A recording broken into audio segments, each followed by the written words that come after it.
So there's one mistake that I see people make, and it's the biggest mistake, and it's the biggest theme of the mistakes that I see that people make before coming to work with me that have kept them stuck. So I want to talk to you about that. I'm also just really loving and enjoying my backyard in beautiful Bend right now on this lovely evening. That number one mistake, the number one mistake that people make as an overall theme that keeps them stuck from sustainable, long-lasting change and keeps them from peace, it keeps them from contentment, it keeps them from fulfillment, it keeps them from changing whatever behavior they're struggling to change. And that mistake is their inability to listen to their bodies and then productively follow and allow that process to move through and complete itself. So they don't know how to allow their internal experience and then be able to redirect that experience towards a more productive outcome. So what do I mean by this?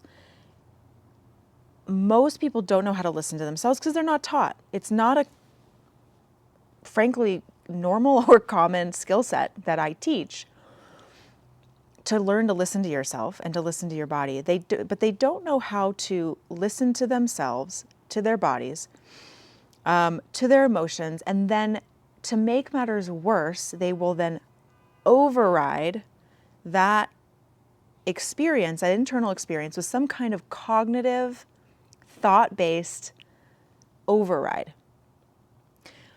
If this is a model of your brain, the four fingers are your frontal lobe here. The thumb is your limbic system, your amygdala. It's where fight, flight, freeze happens.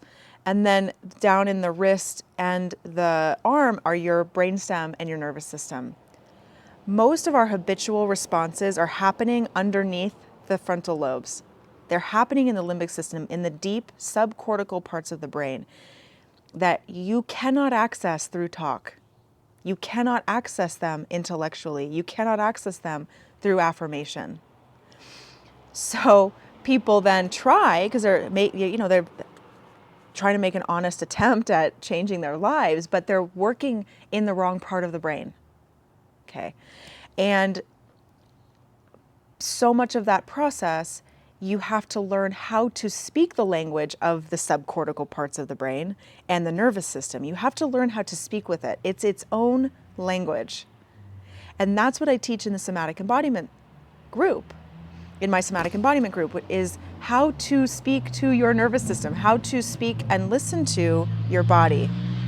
And so, for example, do you want to stop overeating? Right? You first need to learn, if you're going to truly long-term stop overeating, you need to learn how to soothe the chronic stress and cortisol patterns in your body before that's going to start to happen, right?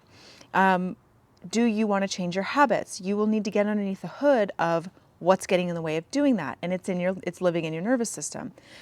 Or maybe you can't get out of bed and you're snoozing your alarm, or you can't sleep, you have insomnia. Those are all nervous system related states. And so we have to look at what's happening. There's an imbalance if you can't get out of bed. And motivation levels are directly related to dopamine levels in the brain. And 90% of our neurotransmitters, like dopamine, are built in the gut, in the digestive tract. Your digestive tract is directly connected. It's innervated by the vagus nerve. And the vagus nerve is constantly being influenced by chronic stress and trauma patterns in your body. So if you reduce and start to learn how to speak with your vagus nerve and learn how to speak with your nervous system, you start to change the way your gut is responding, and it then directly impacts your dopamine levels. Okay. So, and then vice versa. And in the somatic embodiment course, we also talk about gut health. So how do you nourish your gut?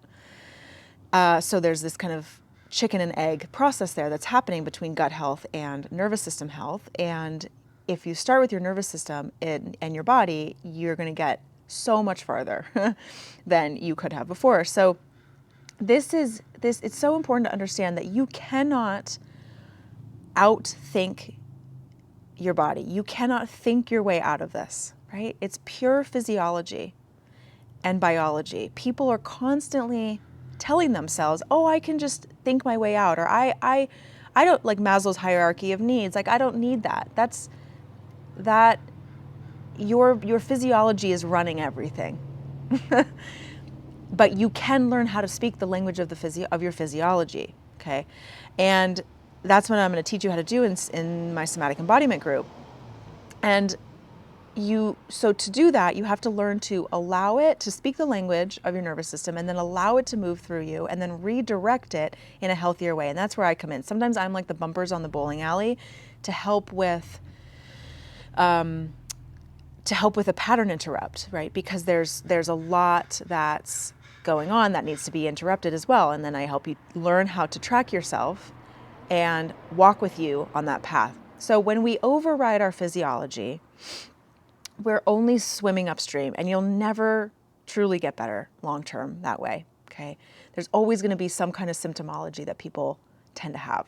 So this is a nature-based system, and what I mean by that is it's learning to listen to your body, and when you learn how to do that, you heal your relationship to your body, because you will see that your body is wiser than your mind.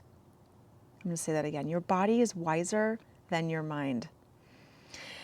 There's a deep intelligence in your body. And when you learn how to deeply listen to your body, you start to see where the imbalances are that's causing, the binging on Oreos, and then you can redirect that, okay?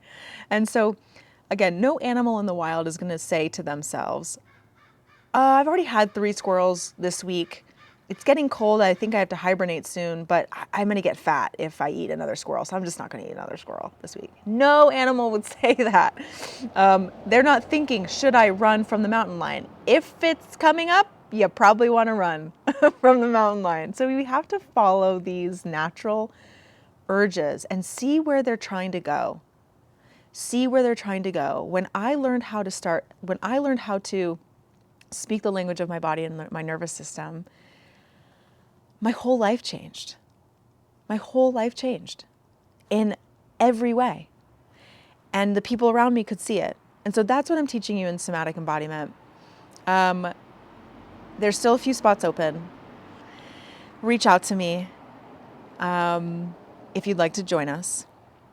It's going to be a life-changing, fun, connecting time. And I'm so excited to have you. So see you soon.